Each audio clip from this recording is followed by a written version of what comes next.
안녕하세요. 오늘 소개해드릴 책은 아들아, 나는 너에게 무엇을 남겨줄 수 있을까? 라는 책입니다. 작가 스테르담은 대기업에서 해외 영업 마케팅을 업으로 삼아 세계를 돌아다니는 열혈 직장인이자 베스트셀러 작가입니다. 작가 자신이 살면서 미리 알았다면 좋았던 것들에 대해 아낌없이 적어 놓았다고 소개글에 되어 있는데 책 내용에서 심리학이 전공이었다고 하는 것처럼 마음에 대한 조언들이 부드럽게 와닿았던 것 같아요.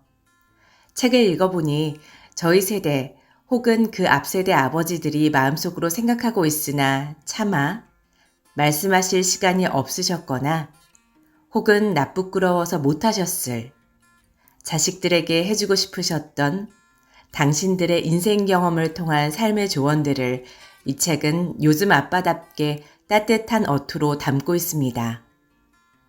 책 내용 중 삶에서 나의 존재성에 대해 그리고 우리가 막상 가까운 사람을 떠나보내기 전에는 깊이 있게 와닿지 않는 죽음에 대하여 그리고 나이 들어서도 꾸준해야 되는 배움에 대하여 이야기하는 부분이 개인적으로 와닿았어요. 저번에 소개해드렸던 60세의 마인드셋과 내용이 일부 중복되는 부분들도 있었는데요. 그만큼 나이와 상관없이 다시 한번 되새김해도 좋을 내용입니다. 그러면 책의 일부를 낭독하겠습니다. 너의 마음을 바라봐 주렴. 지금 마음의 날씨가 어때? 그래서 오늘 마음의 날씨가 어때? 아빠가 내게 묻고 싶은 말이야. 내가 스스로에게 자주 물었으면 하는 말이기도 하고. 그래, 아빠는 너에게 오늘 무슨 일이 있었는지 구체적으로 묻기보다는 마음이 어떻게 흘러갔는지 묻고 싶어. 마음 자체를 표현하기가 쉽지 않겠지만 날씨에 비유하면 조금은 더 쉬워져. 아빠의 질문에 내가 오늘은 햇빛이 쨍쨍해요. 구름이 많아요 라고 대답했던 것처럼. 아빠가 일어난 일이 아닌 마음의 상태를 묻는 이유가 뭘까? 사람의 마음은 일어난 일에 반응해. 그리고 행동으로 이어지지. 그 행동이 모여 삶의 방향이나 살아가는 방식을 만들어가고 학교에 너를 놀리는 애들이 있어서 싫다고 했을 때 아빠는 에이 그런 거 신경 쓰지 마. 네가 아니면 된 거야 라고 쉽게 말하곤 했어. 너의 마음은 알아주지도 않은 채 내가 이렇게 말했을 때 너의 마음은 어땠을까 다시 생각해보니 많이 미안하더라. 누군가 너를 놀렸을 때 마음이 어땠고 어떤 기분이 들었으며 무슨 생각을 했는지를 먼저 들어줬어야 했는데 누군가 나를 놀린다면 마음이 좋을 리 없겠지. 우선 기분이 나빠질 거야. 그러면 우리 몸은 분노 호르몬을 만들어내고 방어 태세를 갖춰 아드레날린과 노르아드레날린 두 호르몬이 신장 위에 있는 부신에서 만들어지는 거지.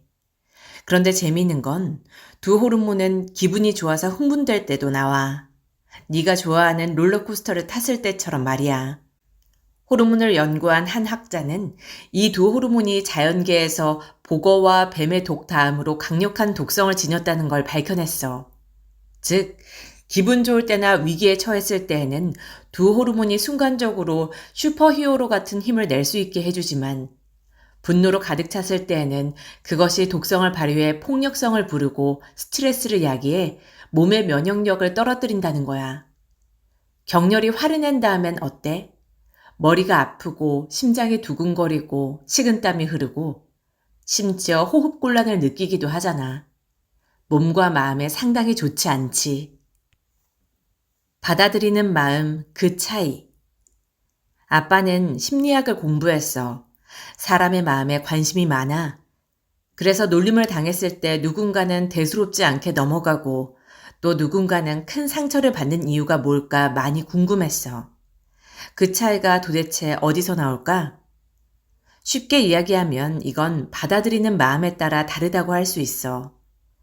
누군가 놀림을 당해도 아무렇지 않은 건 아무리 놀려봐라, 난 그런 거 신경 안 써 라고 생각하기 때문이고 큰 상처를 받는 건 어떻게 나한테 그런 말을 할 수가 있지? 정말 내가 이상한 건가? 라고 걱정을 하기 때문이지. 심리학은 그래서 세상을 받아들이는 과정 자체에도 관심을 기울여. 그 과정을 지각 심리와 인지 심리로 나누지. 여기서 지각은 알아서 깨닫는 것, 감각기관을 통해 외부의 사물을 인식하는 작용을 말해. 인지는 어떠한 사실을 분명하게 인식하여 알미란 뜻이고, 심리학적으론 심리자극을 받아들이고 저장하며 인출하는 일련의 정신과정이라고 정의하기도 해. 의대생도 아닌데 지각심리 시간에 왜 눈의 구조에 대해 배웠는지를 시간이 지난 뒤에야 깨닫게 되었어. 사람은 일어난 일, 상황에 대해 감각기관을 통해 정보를 입수하고 입수한 정보를 어떻게 처리할지를 의식적으로 혹은 무의식적으로 판단하게 돼. 그리고 사람에 따라 누군가는 놀림을 당해도 가만히 있고 또 다른 누군가는 스트레스를 받거나 자기도 모르게 주먹을 날리게 되지. 어때? 같은 상황을 두고도 받아들이는 마음에 따라 반응이 무척 다르지? 그러니 어떠한 마음을 가지느냐에 따라 우리 행동은 달라질 수 있어. 스트레스를 덜 받을 수도 있고 싸움을 하지 않을 수도 있는 거지. 마음은 어디에 있을까? 이렇게 중요한 마음은 과연 어디에 있는 걸까? 사람들에게 마음이 어디 있냐고 물으면 아마도 대부분은 가슴 쪽을 가리킬 거야. 심장이 있는 그곳 말이지.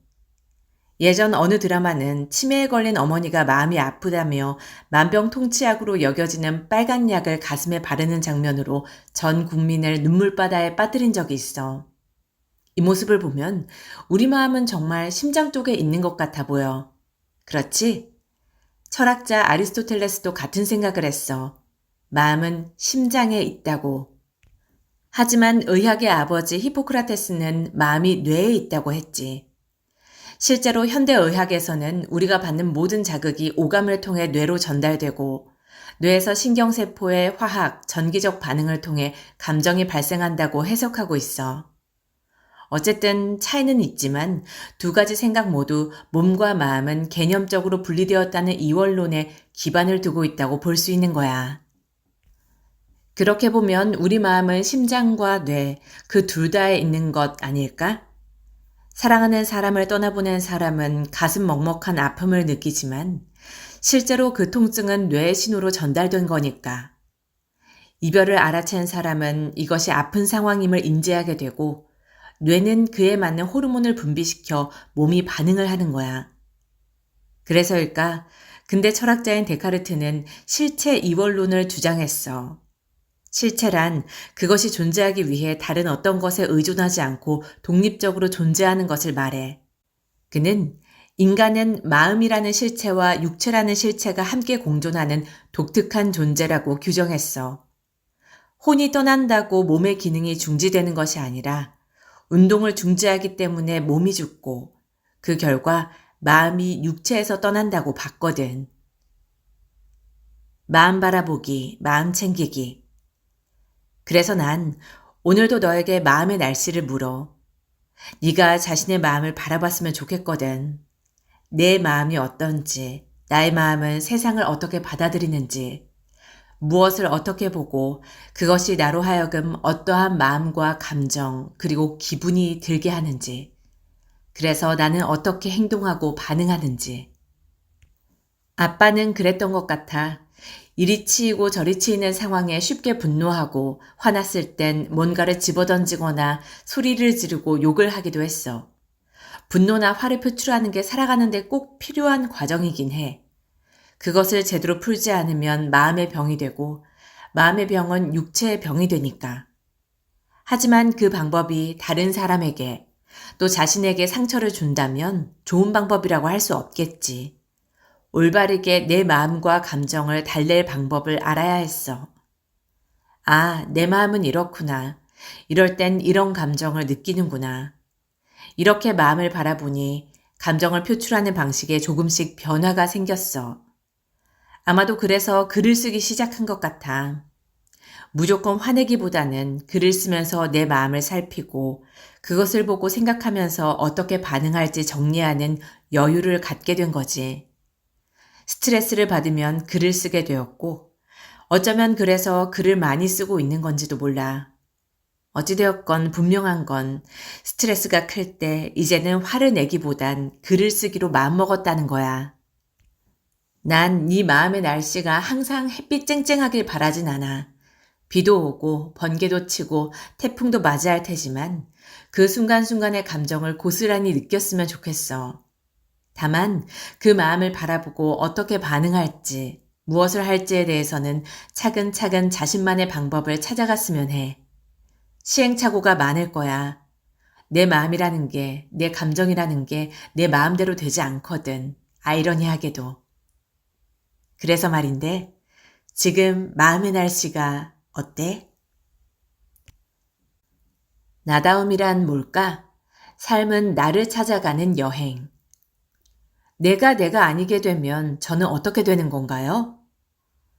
길을 걷다 아빠는 귀를 의심했단다. 너의 질문에 아빠는 가던 길을 멈췄지. 그런 나를 물끄러미 바라보던 똘망똘망한 너의 눈빛이 잊히질 않아. 어떤 대답을 해줘야 할까 고민하며 당황하던 아빠의 모습도 함께. 내가 들은 이 질문, 실화인 건가? 아빠는 어른이 되어서 그것도 나이를 꽤나 먹은 후에야 했던 고민인데 너는 벌써부터 인생에 대한 계획이 다 있는가 보구나. 자아의 개념. 아빠는 무엇보다 네가 나라는 존재를 인식하고 있다는 것이 기뻤어. 세상에서 가장 중요한 건 가족도 돈도 아닌 바로 너 자신이라고 한 아빠의 말이 효과가 있던 걸까? 내가 아니면 어떻게 될까라는 질문은 나를 의식할 때 비로소 나올 수 있으니까. 사실 나를 정의하기란 쉽지 않아. 나는 한마디로 정의될 수 없을 뿐더러 기껏 정의를 했는데 누군가 그건 네가 아니야 라고 말한다면 혼돈이 올 수도 있거든. 프란츠 카프카의 소설 변신에서 벌레로 변한 주인공 그레고리 잠자는 정신적인 나와 외형적인 나를 상징해. 나는 여전히 나지만 사람들은 나를 벌레로 보는 그 상황을 통해 우리에겐 두 가지 자아가 있다는 걸 카프카는 말하고 있거든. 철학에서는 자아를 어떻게 말하고 있을까? 철학자 데카르트는 나는 생각한다, 고로 존재한다 라고 말했어. 그는 자신이 오감으로 느끼는 모든 것이 혹시 왜곡된 무언가가 아닐까 의심을 했어. 하지만 모든 것이 허상이라도 한 가지 분명한 것은 그것을 의심하는 나 자신이며 생각하는 그 자체가 내 존재를 증명한다고 봤어. 그렇다면 심리학은? 가장 잘 알려진 개념은 바로 프로이트의 정신분석학에 나오는 자아의 개념이란다. 그는 1923년 이후 심리적 구조론을 정립했고 자아는 이드, 에고, 슈퍼에고로 이루어져 있다고 봤어. 이드는 원초적 자아로 쾌락 원칙에 따라 움직이고 슈퍼에고는 이상주의를 지향하며 도덕, 윤리, 양심 등을 기반으로 하는 마음속 사법부 같은 존재야. 문제는 에고인데 에고는 이드와 슈퍼에고 사이에서 갈등을 중재해. 그런데 이게 만만치 않거든. 항상 갈등 상황에 놓이게 되지. 예를 들어 다이어트를 하는데 밤늦게 라면을 끓여 먹고 싶을 때가 있어. 이드는 식욕에 기반해서 어서 먹으라고 부추기고 슈퍼에고는 밤늦게 라면을 먹으면 건강에도 좋지 않고 무엇보다 다이어트에 실패하게 되면 자괴감에 빠질 수 있기 때문에 먹더라도 내일 먹으라고 안내하지. 자, 이제 공은 에고에게 넘어왔어. 쉽지 않은 선택이겠지? 과거의 나와 지금의 나는 같은 사람일까? 과거의 나와 지금의 나는 같은 사람일까? 쉬운 질문 같지만 육체적으로 보면 좀 다를 수 있어. 우리의 피부 세포는 1년에 3.6kg이나 죽어서 떨어져 나가고 창자, 허파, 간세포와 적혈구 등은 짧게는 2, 3일, 길게는 5개월마다 새롭게 바뀌어. 그러니 과거의 나와 지금의 나는 육체적으로는 분명 다르다고 할 수 있어. 하지만 그럼에도 왜 우리는 과거의 나와 지금의 나를 동일하게 여길까? 그건 바로 신경세포가 바뀌지 않기 때문이야. 그 신경세포로 우리는 생각이란 걸 하게 돼. 즉 데카르트가 말했던 것처럼 나라는 존재를 보증하는 것이자 과거의 나와 지금의 나를 동일시할 수 있게 하는 것이지. 내가 나임을 인지하는 그 상태. 그것을 우리는 결국 나다움이라고 할 수 있을 거야. 하지만 우리는 나를 완벽히 알 수 없어. 내 속엔 나도 모르는 내가 너무 많이 있거든. 그런 차원에서 아빠는 자아는 여행이라고 생각해. 매일은 나를 알아가는 과정이며 가장 가깝지만 동시에 가장 먼 곳으로 떠나야 하는 여행. 돌고 돌아 다시 원점으로 와야 하지만 그 과정에서 나도 모르는 새로운 나를 마주하는 뜻깊은 여행. 내가 아닌 그 순간은 아마도 우리의 정신이 중단되었을 때를 의미할 거야. 즉, 자아라는 여행을 더 이상 할 수 없을 때인 거지. 나다움이란 건 결국 매일 스스로를 알아차리고 또 다른 나를 의연하게 받아들일 수 있는 그 마음이 아닐까 싶어. 그러니 우리 때론 우리 마음속으로 여행을 떠나자. 또 다른 나를 만나고 받아들이는 진중하고도 흥미로운 여정을 기대하며. 마음먹은 대로 사는 5가지 방법. 왜 마음먹은 대로 실천하지 못할까? 마음을 먹다? 마음은 먹을 수 없어. 그건 너도 잘 알 거야. 마음은 물리적이지 않지. 만질 수도 요리할 수도 없고. 그런데 마음을 먹는다는 말을 자주 해. 그 의미는 당연히 알고 있을 테지. 단순히 무엇을 하겠다는 결심보다 더 큰 범주의 다짐이라는 것. 이 비유적인 표현은 대개 어떤 자극을 받았거나 지금 자신의 모습에 크게 만족하지 못할 때 사용하곤 해. 아빠는 마음을 자주 먹었단다. 마음먹은 대로였다면 아빠는 오늘 어학 공부를 1시간 하고 평생 다이어트를 해야 하는 체질이니 밖으로 나가 적어도 30분은 뛰었어야 해. 글도 몇 편은 쓰고 출판 준비 중인 잡지의 시를 원고도 수정했어야 해. 읽으려고 구석에 쌓아둔 책을 하나라도 집어들고 한 번 읽은 책을 복기하며 펜을 들어 노트에 한자 한자 의미를 담아 눌렀어야 했단다. 그런데 놀랍게도 하지만 매일 있는 일이라 자연스럽게도 마음먹은 일을 결국 하나도 하지 못했어. 오히려 자책하며 먹는 걸로 그 압박감을 회피하고 메모지에 적어둔 글 소재는 글로 승화되지 못하고 그저 차곡차곡 쌓여가고만 있지. 기한이 다가오는 일들에 불안해하면서 이러지도 저러지도 못하고 있는 못난 자신을 발견하곤 해. 마음을 먹었지만 아무것도 하지 않았을 때 결국 가장 힘든 건 나 자신이란다. 자괴감이 생기고 자신감마저 떨어져 사방에서 슬럼프의 기운이 스멀스멀 올라오지. 자신과의 싸움에서 항상 지는 나를 발견하며 역설적으로 나 자신이 얼마나 강한지 깨닫는 웃지 못할 상황에 놓이곤 해. 도대체 왜? 날마다 스스로를 꾸짖으면서도 실천하지 않는 나 스스로를 돌아보기로 했어. 이 지긋지긋한 일은 왜 일어날까? 왜 나는 마음먹은 대로 실천하지 못할까? 어떻게 하면 이 악순환의 고리를 끊을 수 있을까? 첫째, 시간이 많다고 착각하지 마라. 미래를 신뢰하지 마라. 죽은 과거는 묻어버려라. 그리고 살아있는 현재에 행동하라. 헨리 워즈워스 롱펠로. 아빠는 이 말에 격하게 공감한단다. 특히 미래를 신뢰하지 마라 라는 말. 매주 금요일 저녁이면 아빠는 수많은 다짐을 해. 주말에 시간이 많으니 그동안 못했던 글쓰기, 운동, 너와 놀아주기, 독서, 어학 공부 등을 해야지라고 마음을 먹어. 물리적으로 생각하면 48시간 훨씬 넘는 시간을 갖게 된 것이니 그런 생각을 할 만도 하지. 하지만 시간은 언제나 부족하단다. 48시간을 모두 내 마음대로 쓸 수 있는 것도 아니니까. 그건 정말 큰 착각이야. 잠자는 시간, 밥 먹는 시간, 집안일을 하는 시간 등은 간과한 거지. 그래서 결국 일요일 저녁이 되면 아무것도 해놓은 게 없고 월요일이 오는 게 두려워져. 시간이 많다는 착각을 하다가, 즉 미래를 신뢰하다 벌어진 일이야. 하루 이틀도 아니고 수십 년을 살아오면서 그렇게 착각하고 신뢰에 배신을 당하고는 이렇게 또 속고 있단다. 그러니 너는 시간이 많다고 착각하지도 미래를 신뢰하지도 말았으면 해. 그저 현재에 충실하렴. 둘째, 지금의 감정이 나중에도 유효하리라 착각하지 마라. 마음을 먹는 그 시점은 대개 감정적인 경우가 많아. 셀카를 찍었는데 얼굴이 크게 나왔다거나 옷을 입었는데 배가 나왔다거나 아니면 오랜만에 만난 사람이 무심코 던진 살 좀 쪘네? 란 말을 들었을 때. 그런 말을 들으면 기분이 좋지 않잖아? 그러면 크게 마음을 먹곤 해. 당장 다이어트를 결심하고 저녁에는 공복에 뜀박질을 하겠다는 계획을 세우지. 하지만 감정은 유동적이야. 지금의 감정이 당장 오늘 저녁만 되어도 운동복을 입고 나가 뛸 만큼 유효하지 않은 경우가 많아. 그 시점에는 또 그때의 감정이 존재한단다.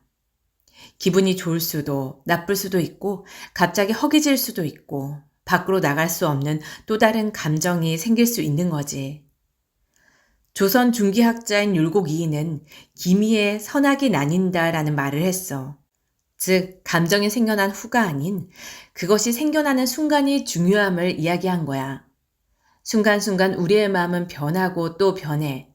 그러니 감정에 따라 쉬이 마음을 먹기보다는 왜 그래야 하는지에 대해 먼저 스스로에게 묻고 감정에 덜 휘둘릴 때 다짐을 하는 것이 좋아.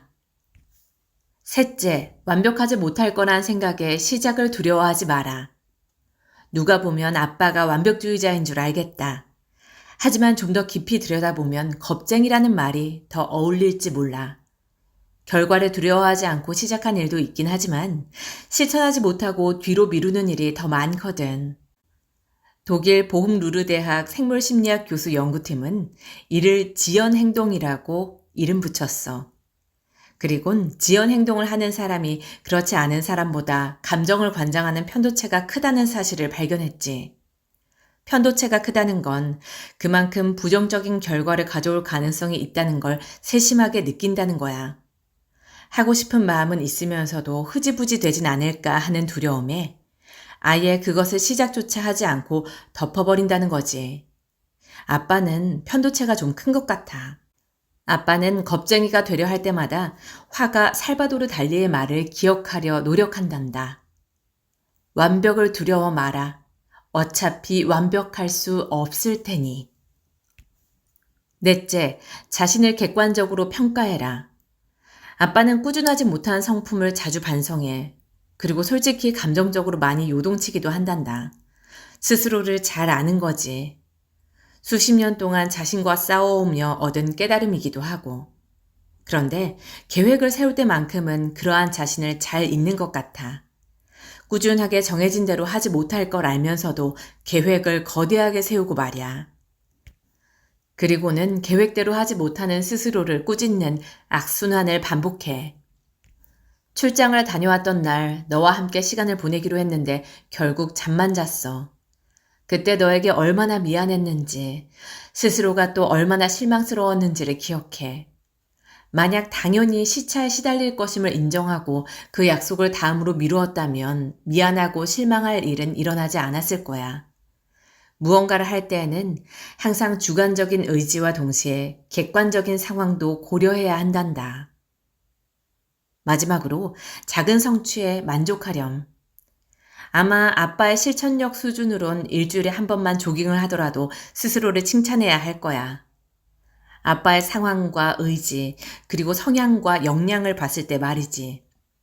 그러고 나서 일주일에 2번 조깅을 하면 더 기뻐하고 스스로를 칭찬해야 하겠지. 하지만 실상은 그렇지 못해. 그렇게 시작이라도 하고 작은 성취에 만족하고 스스로를 북돋우면 되는데 그럴 마음의 여유가 없는 거야. 작은 성취는 성취로 인정하지 않는 마음, 해내도 그리 기쁘지 않고 작다는 점에 매몰되어 스스로를 또 더 큰 목표를 향해 몰아세운 결과야. 이렇게 스스로를 돌아보니 아빠는 천하의 욕심쟁이 같구나. 모자란 역량, 유동적인 감정, 처한 상황은 고려하지 않고 한 번에 모든 것을 변화시키려는 마음이 열망이 아닌 탐욕이 되다 보니 비난의 화살은 뾰족하게 갈리고 그것이 결국 아빠 스스로를 향하는 거야. 어쩌면 돌파구를 찾고 싶어서 그리고 네가 아빠와 같은 실수를 덜 했으면 해서 이렇게 글을 쓰고 있는지 몰라. 아니, 분명 그래. 시간은 한정적이고 소중하다는 걸 명심하는 것. 감정의 요동을 인정하고 그것에 휘둘리지 않는 계획을 세우는 것. 완벽하지 않아도 된다는 마음가짐. 나 자신을 객관적으로 살피고 행동하는 것. 그리고 작은 것 하나라도 성취했을 때 그것에서 의미를 찾는 것. 생각해보면 이 모든 발버둥은 스스로를 사랑하고자 하는 몸부림이야. 그러니 스스로를 믿고 조급해하지 말아야겠다는 생각이 들어. 더불어 마음 먹기 전에 나 스스로와 충분히 협의를 해야겠다는 생각도 든단다. 언제나 나를 이겨왔던 또 다른 나 자신의 힘을 빌려보는 것도 방법일 테니 말이야. 살면서 죽음을 생각해야 하는 이유. 우물쭈물하다 내 이럴 줄 알았지. 메멘토 모리, 죽음을 기억하라. 라틴어로 죽음을 기억하라 라는 말이 메멘토 모리야.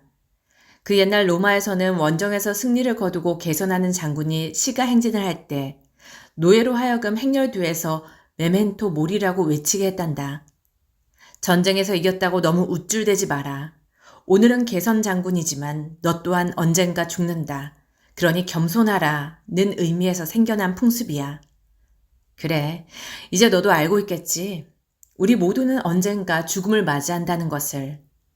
그렇다면 과연 우리는 살아가고 있는 걸까? 죽어가고 있는 걸까? 100세 시대라고들 하는데 그럼 50세를 기준으로 1세부터 50세까지는 살아가는 거고 50세부터 100세까지는 죽어가는 거라고 봐야 할까? 정말로 우리가 딱 100년을 살고 죽음을 맞이하는 나이가 모두 같다면 그렇게 볼 수도 있을 거야. 하지만 우리가 왜 태어났는지 모르는 것처럼 언제 죽음을 맞이할지 그것 또한 아무도 몰라. 게다가 사람들은 삶에 대해서는 살면서 얻은 경험을 서로 나누며 어느 정도 답을 찾아가지만 죽음에 대해서는 아무도 알지 못해. 죽은 자는 말이 없기에 그 누구도 우리에게 죽음 이후의 것들을 자세히 알려주지 않았거든. 아빠도 죽음 이후의 세상에 대한 이야기는 해줄 수가 없단다. 하지만 그 의미에 대해선 함께 이야기를 나눌 수 있지. 아무리 기고만장한 사람도 그 앞에 서면 어찌할 수 없는 죽음의 의미에 대해서 말이야. 죽음과 우리. 죽음은 절대적으로 보편적이지만 상대적으로 특수하단다. 좀 더 쉽게 이야기하자면 사람은 누구나 죽는다는 걸 모르는 사람은 없지만 자신 또는 주변 사람에게 실제로 죽음이 다가오면 크게 흔들리고 말아. 죽음이라는 필연을 알고 있었음에도 신압으로 또는 급작스럽게 다가오는 상황에서 사람들은 마치 자신과 주위 사람은 영원히 살 수 있다고 믿었던 것처럼 반응하거든. 그래서 죽음은 우리에게 두렵고 슬프고 일어나지 않았으면 하는 일이란다. 그런데 재밌고도 놀라운 사실이 있어. 사실 죽음은 우리에게 매우 친숙한 것이기도 해. 무슨 말이냐고? 우리가 일상에서 흔히 말하는 다음의 표현들을 볼까? 내가 원하는 선물을 받으니 정말 좋아 죽겠다. 너와 사랑할 수 있다면 나는 죽어도 좋아. 그거 어땠어? 죽여주지? 배고파 죽겠다. 어때? 이만하면 우리는 죽음과 아주 친하게 지내고 있는 것 같지 않니? 실제로 심리학에선 죽음도 인간의 본성이자 욕구, 그리고 충동이라고 설명해. 본능적으로 삶을 갈구하지만 또 본능적으로 죽음을 바라는 양가적 감정을 가지고 있다고 본 거야. 프로이트는 삶의 의지인 에로스와 죽음 충동인 타나토스를 동전의 양면과 같다고 했어. 너무나 좋고 행복할 때 죽음을 빗대어 이야기하는 우리의 모습이 그것을 증명한다고 볼 수 있지 않을까? 흥미로운 건 삶의 원동력인 성적 에너지, 리비도에 집중하던 프로이트가 갑자기 죽음 본능인 타나토스에 골몰한 시점이야. 1920년 쾌락 원리의 저편에서 처음 죽음 충동이라는 말을 사용했는데 그때 프로이트는 60세가 훨씬 넘어 1차 세계대전을 겪게 되었어. 나이듦과 전쟁을 경험한 프로이트가 죽음에 대해 학구적 에너지를 쏟은 게 어쩌면 너무나 자연스러운 상황이었던 거지. 동전의 양면, 쾌락과 고통, 삶과 죽음. 죽음은 결국 우리와 아주 강력하게 연결되어 있어서 언제 어떤 순간에도 잊히지 않는 것 같아. 마치 작정이라도 한 듯이 말이야. 죽음의 의미. 생명체가 생명을 가진 것 자체로 고귀할 수 있는 건 바로 죽음이 있기 때문이야. 죽음이 있기에 사는 동안의 시간이 의미를 가지는 거야. 유한이라는 우주적 개념은 아주 많은 의미를 생성해내는 것 같아. 우리가 영원히 산다면 도대체 무엇이 어떤 의미를 가질까? 아빠는 세상이 아주 무기력하거나 반대로 매우 혼란스러워질 거라고 생각해. 아무런 의미도 없이. 버킷리스트라는 말을 들어봤을 거야. 죽기 전에 꼭 해보고 싶은 일들을 적은 목록 말이야. 이 말은 kick the bucket, 즉 죽다라는 뜻의 영어 구어 표현에서 나왔어. 여기서 버킷은 양동이를 의미하는데 중세시대 교수형에 처할 때 목에 올가미를 두른 사람을 양동이 위에 올라서게 한 후 양동이를 걷어찬 데서 유래했어. 동명의 영화로 인해 유명해진 이 말은 죽음과 무관하게 일상 속에서 자연스럽게 쓰이고 있어. 우리가 살면서 하는 후회의 대부분은 한 일 때문이 아니라 하지 않았거나 할 수 없었던 일 때문이라는 걸 깨닫게 해주는 좋은 개념인 것 같아. 죽음을 맞이해야 한다는 존재의 숙명을 감수하면서 꼭 해보고 싶은 일을 나만의 버킷리스트에 담아보면 어떨까? 그것들을 실현해가는 과정이 어쩌면 영원히 사는 것보다 더 의미 있지 않을까? 가슴도 설레고 말이야. 죽음 앞에서 사람은 겸허해진단다.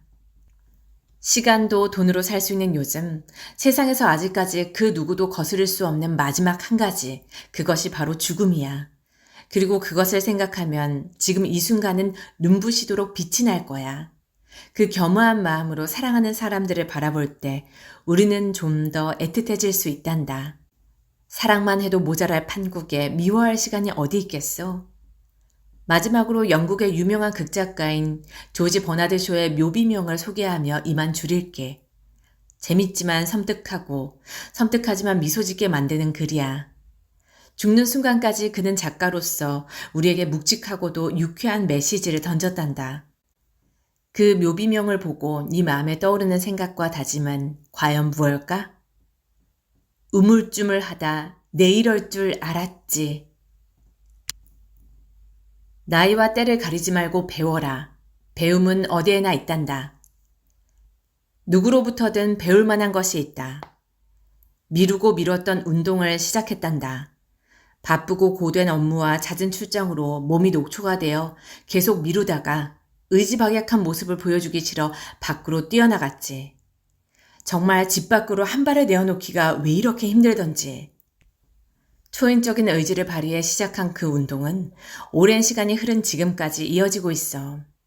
덕분에 너에게도 같이 운동을 하자며 솔선수범할 수 있는 기회가 오기도 했고 말이야. 정말 마음 단단히 먹고 운동을 하려고 밖으로 나갔을 때 아빠는 보았단다. 저마다의 의지를 가지고 나온 수많은 사람들을 말이야. 나갈까 말까 고민하던 내가 부끄러울 만큼 많은 사람들이 자신을 가꾸려, 건강을 지키려, 목표를 이루려 걷고 뛰고 있었어. 그 사람들을 보며 아빠는 깨달았단다. 아, 정말 여기저기 배움이 넘쳐나는구나. 내가 태만함을 택할 때 누군가는 자신을 위해 뛰고 있었구나. 3인 행필 유아사. 논어의 수리편에서 공자가 한 말이야. 세 사람이 가면 그중 반드시 스승으로 받들 만한 사람이 있다는 뜻이야. 세계적으로 숫자 3은 철학적인 의미가 있어. 서양의 삼위일체, 동양의 삼생만물, 하나는 둘을 낳고 둘은 셋을 낳고 셋은 만물을 낳는다. 천지인, 3, 4, 2행, 3번 생각한 뒤 행동으로 옮긴다 등. 3이라는 숫자는 모든 것을 상징해. 즉 3이라는 숫자로 가장 적은 수부터 가장 많은 수의 사람들까지 모든 사람과의 조화 속에 배움이 있다는 걸 강조한 거야. 쉽게 말해 누구로부터든 배울 만한 것이 있다는 뜻이지. 아빠가 힘겹게 집 밖으로 나가 산책로에 있는 수많은 사람들의 의지를 보고 깨달음을 얻은 것처럼. 배움은 어디에나 있다. 고백하자면 아빠도 그 말을 잘 실천하지 못했어. 무언가 배울 것이 있다고 생각한 사람으로부터는 그것을 얻으려 노력했지만 그렇지 못한 사람은 그저 나무라거나 불평만 했거든. 하지만 어느 날 아빠도 내가 싫어하거나 배울 것이 없다고 생각한 사람의 행동을 그대로 하는 걸 보며 화들짝 놀란 때가 있었어. 다른 사람의 부족한 모습을 통해 배우려 하지 않고 그저 불평만 하면 스스로를 돌아보지 못하게 되고 어느샌가 나 또한 무의식 중에 부족한 행동들을 할 수 있어. 살아가는 동안 배움을 좀 더 얻으려면 다음과 같은 자세를 취해야 한단다. 첫째, 배움은 어디에나 있다고 생각해라. 사람이 있다면 배움은 항상 어디에나 있다고 생각하렴. 나 자신도 사람이니 나 홀로 있더라도 스스로 배울 게 있겠지. 즉, 의미를 찾고자 주위를 둘러보기만 하면 배움은 어디에나 있어. 아빠는 그렇게 생각해. 우리 인생은 마치 신이 우리에게 내어준 숨은 그림 찾기 같다고. 우리는 숨어있는 의미를 찾으며 살아가는 게 아닐까? 의미는 주변에 널려 있는데 우리가 그저 지나치는 게 아닐까? 좀 더 자세히 보면 전에 보지 못했던 게 보이며 동공이 확 열리는 것처럼 미처 깨닫지 못했던 의미를 주변에서 발견하면 우리의 마음과 생각이 확 열릴 거라 믿어. 둘째, 나이와 때를 가리지 마라. 아빠는 너로부터도 많이 배운단다. 아빠보다 나이가 어린 다른 사람들한테서도, 그리고 앞에서 언급한 것처럼 배울 것이 없다고 생각한 사람들을 만났을 때도 마찬가지야. 배움엔 나이와 때가 없다고 생각해. 탈무드에 이런 말이 나와. 나는 스승에게서 많은 것을 배웠고, 친구에게서 많이 배웠고, 심지어 제자들에게서도 많이 배웠다. 나이가 많다고, 오래 살았다고 누군가를 일방적으로 가르치려 하는 건 정말 지양해야 해. 시대가 바뀌었어. 나이는 나이 더하기 마일리지가 아니야.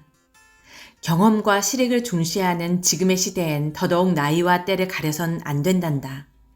그것을 항상 명심하렴. 나이 어린 후배에게 초면에 함부로 말을 놓거나 무언가를 충고하지 않으려 조심하고, 그렇게 상대를 존중할 때 오히려 내가 배우는 게 많으니까. 셋째, 눈과 귀, 머리와 마음, 몸과 영혼을 열어 배울 태세를 갖춰라. 배움을 위해서는 오감을 열어야 해. 의미와 배움은 알아서 나에게 다가와 주는 것이 아니라 내가 능동적으로 나아가고 발견해야 하는 것이거든. 원효대사의 해골물 일화를 잘 알지? 깨달음은 누가 주는 게 아니라 내 마음속으로부터 일어나는 것이야. 매일 반복되는 일상에서도 무엇을 어떻게 보고 받아들이고 생각하느냐에 따라 우리는 많은 것을 발견하고 깨달을 수 있어. 심리학에는 지각심리학과 인지심리학이 있다고 했지? 심리학은 사람의 오감으로 세상을 받아들이는 과정, 지각과 그것을 어떻게 해석하는지, 인지를 연구해. 지각과 인지를 통해 사람은 어떻게 반응하고 행동할지를 결정하거든. 반응과 행동을 내가 결정한다는 건 삶의 의미와 그로부터 오는 배움 역시 내가 선택할 수 있다는 얘기야. 양질의 배움을 거듭할수록 우리는 더 좋은 삶을 구성해 나갈 수 있지 않을까 싶어.